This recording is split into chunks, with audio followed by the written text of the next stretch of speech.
Everybody, Preston Flat back again from the world headquarters of Preston Flat, from the catacombs, and indeed from the bowels of Preston Flat. We bring you this message, me and my former missionary buddy from back in Taiwan, 1976 to 78. We're here for you. Yeah, we are. 你知道吗？我们有一个很重要的信息给你们知不知道啊？这个很重要的，你们要听清楚了。Okay.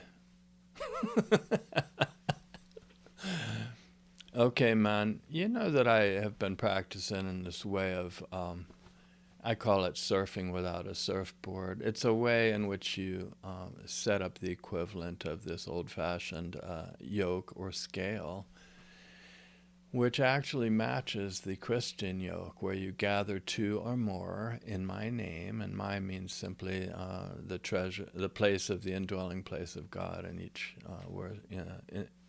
in each place of devotion, and having gathered these, then you know what's in the midst of them. What is in the midst? Well, there's this place between opposites, for example, and not just between right and left, but you can find it in this place between right and left, very straight, very narrow place. And if you set up this scale, and an example of that would be you could choose, for example, the sitting bones. Well, with this scale, the very instant that you start to lean in response to life's invitations, you'll know it because you've set up the scale. It's simple. It's a no-brainer. It doesn't involve any thought for the morrow, anything, man. You just gather two or more points, two or three, and you rest in the middle. And that's the way of surfing without a surfboard. You can first learn it to find the place between right and left, which corresponds to this, you know, when the Christians do this. It corresponds to this part. Very straight, very narrow, and indeed a place that you're supposed to enter into, the straight gate. And how are you going to enter into it if you don't know how to find it, and if you don't know how to abide there steadily? So there's that, and then there's also, remember the cross isn't just like this, there's also this part, right? Well, there's also a place that for any given consideration would be too high or too low, too much or too little. And you can especially understand that when you observe the breath, because the breath will tend to go wherever it does. And sometimes it'll go in kind of this kind of a way, and so what you do is you find the place between too high and too low, and you'll learn that that is a place of ease and a place of rest, even as this place is, because you're balanced, and it is like the eye of the hurricane. So that's a bit of the mystical side of it, but what I'm getting at in this video is how surprised I was. I mean, I always just accepted that Taoism, the Tao, not the religion of Taoism with its 10,001 things to do, but more like the Tao Te Ching and Lao Tzu and the original, you know, what I consider to be the more original one. That and Christianity and Hinduism, you know, the Ramana Maharshi and all of that, following the heart to its source. And all of that it was referring to the same thing, but through different traditions and cultures. So I accepted that with Buddhism too. And me and my family, we used to hang out at the Buddhist temple in Las Vegas. We'd eat the vegetarian food. That was way good, man. But the thing is, I'd only read some of the stories of the Buddha, but I hadn't really deeply immersed into the like listening to, for example, Ajahn Chah of the forest tradition of Thailand. But it's only been in like the last maybe 3 months that I've been playing and listening to the teachings of Ajahn Chah. And of that branch, the fourth tradition of Buddhism, and you guys that have been in it longer than me, man, I respect you guys. I mean, I'm just finding out about this stuff.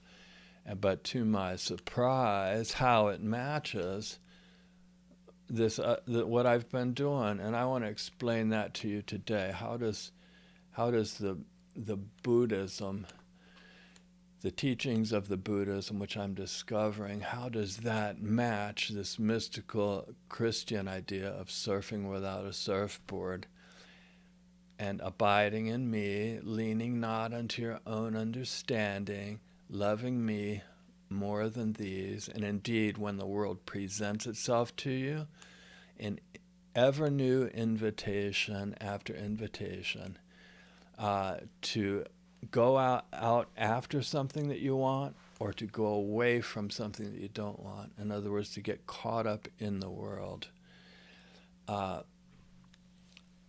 That when the world presents itself to you in those kind of ways, that you simply choose to abide in the place of the heart, in this treasure hidden in a field, and indeed in this pearl of great price, which when a person finds, they sell everything that they have to obtain. Even as Mary, when she sat smack dab in front of Jesus, had given up all the toilings and spinnings in order to do that, but her sister Martha had not. Her sister Martha was still toiling and spinning, so that after she'd jumped through all those hoops, then she thought, then she could come and simply do what Mary was already doing.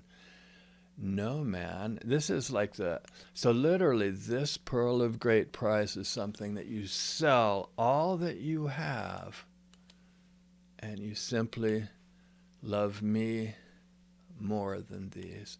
So these various inputs in the world, they arrive, man. Things you've never heard before in your whole life, you've never seen before. I mean, the world is always changing. It's always presenting itself in new ways which have never ever occurred in these exact combinations before. New particles of air. The planets are in different places. You got different food in your stomach.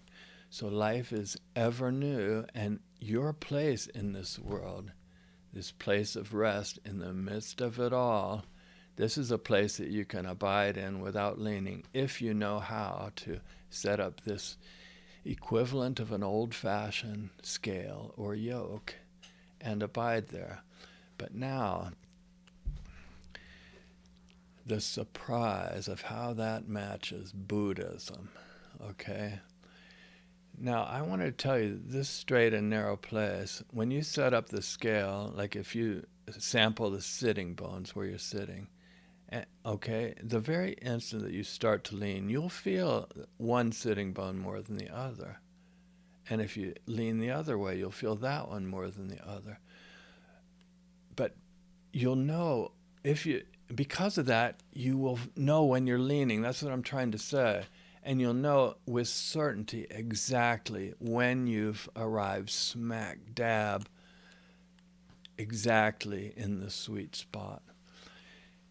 And that's because you can use the frame of the human body as a tool in this kind of practice and in devotion. But the surprising thing is that this method, it's informative, it's educational, it's actually the wisdom of the Buddha. It's not different, because you learn where the sweet spot is, and you will literally feel the very instant that you start to depart from it. And the wisdom says, go back that way. And you do. And then it says, this is the spot. So you have this as like an inner teacher that you access because you know how to set up this scale. And then if you can do this, you can literally surf life. You can go to any place, and come what may, let the world change around you. And as a sport, it is just, essentially the same sport as what surfers flip and love to do on the wave, or what skateboarders love to do going down the sidewalk. But you don't need water for this, and you don't need a sidewalk. You don't even need a skateboard. Those folks, the surfers and skateboarders, they have a place on one side where they put one foot, and they put the other foot on the other side, and then they sink their center of gravity down between the 2 points which they've gathered. And then the sport is just to stay balanced in the midst of them. They basically gather 2 or 3, 2 or more points, and then they know what is in the midst of them. That's the spiritual zone of surfing. But I'm telling you, if you can learn how to set up this scale, even in something as simple as sampling the sitting bones, but you can sample other points too. But you can be any place and you can practice this. And that's why I call it surfing without a surfboard. So if you practice in this way, the first place of ease that you'll find, most likely, will be this resting place between right and left, right here. And you'll know it because you'll feel the sampled points evenly, the sitting bones, for example. And this matches the Christian. Remember when they do those? The straight and narrow way, as found in the place between right and left. There's also the straight and narrow way as found in the place between too high or too little. And see, that forms the horizontal arm of the Christian cross. A cross that once you know how to set up the scale, you can literally take up this cross, your cross, point to your heart, and follow me. Not me here, but when you say me, point to yourself. Not in an egotistical way, but if there's any place of devotion in your world, if you're going to be devoted anywhere, you're going to be devoted from the place of exactly where you are. That's what I'm trying to say. And it's not that big of a stretch of the imagination when you think that Jesus said the kingdom of God isn't low here or low there, but it is within you. So you do have this this pearl of great price that you can sell everything that you have to obtain. And that's the practice. So in Buddhism, they have sila, samadhi, and panya. And you'll get a better explanation from me in a few months, probably. But sila basically means you do what's morally right. You do what's correct. You don't do anything morally wrong. So that means, what does that mean? It means the world presents itself to you and you don't go outward after one object or another. No, but the temptation does arrive in whatever form it does. And as it arrives, you simply love me more than these. That is sila. Samadhi is the one point, it's basically collecting the mind. I'll give you a better explanation later, but it's basically one-pointed concentration, that the mind is all collected. And that's what you have here, because the very instant that the mind starts to go out after something or away from something, you bring it back. So it's just the sport of bringing it back, you see. So sila, doing that which is morally right, samadhi, concentration, and panya, which is the wisdom of the Buddha. That's what we were already talking about. So they list those as 3 different things, right? This is what's wild. They list them as 3 things, but then they say that they're really the same thing. They're really all just the one thing. And that is, from my experience, it's not different from from what I've been finding out in this Christian mysticism meditation type of practice.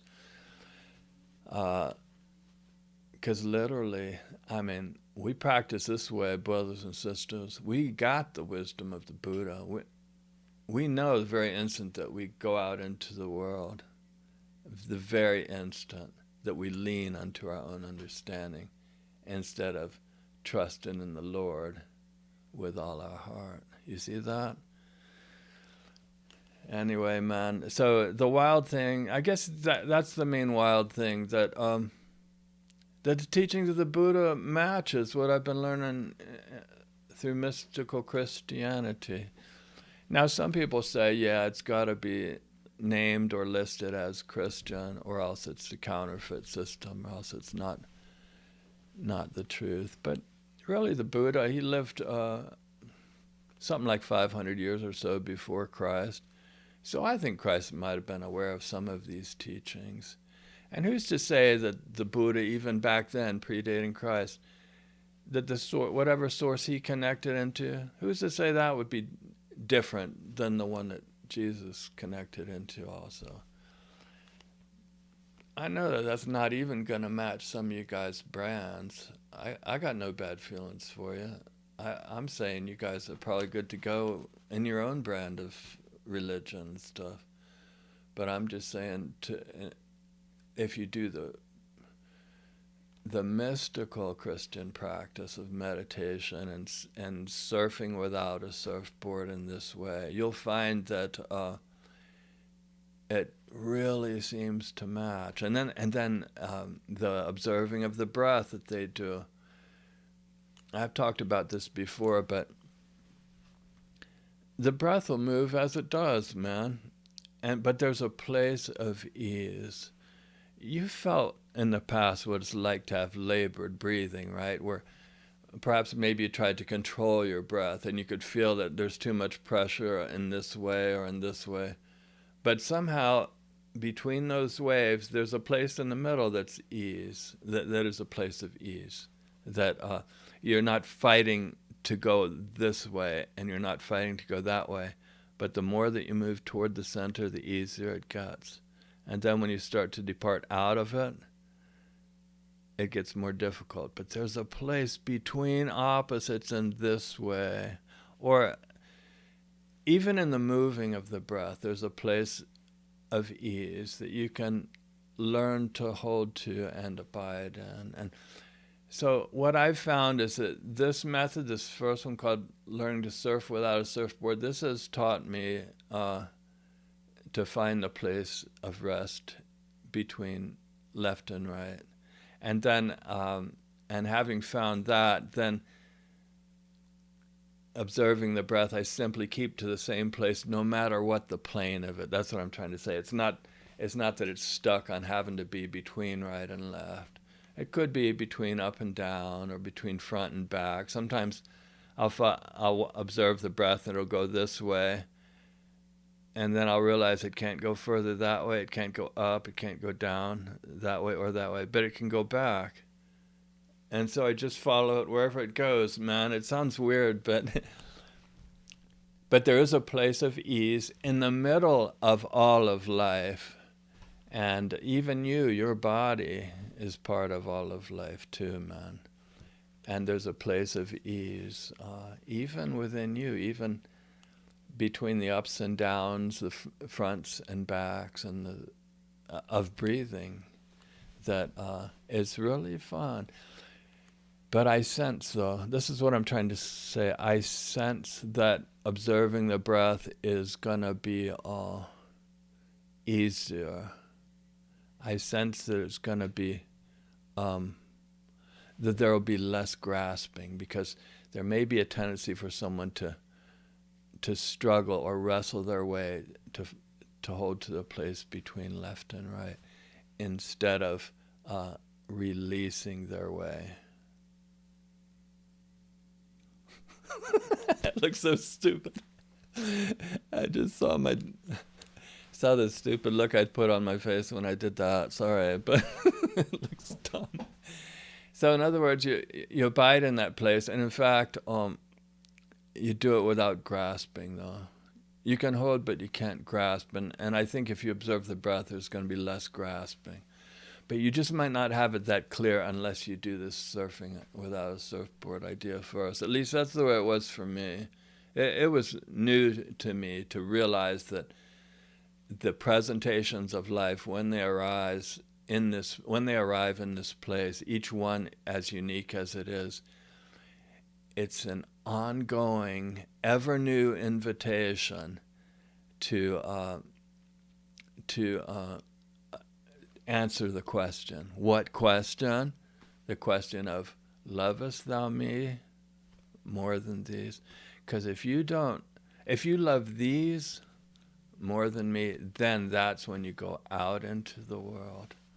So you are inescapably balanced. That's what I'm trying to say.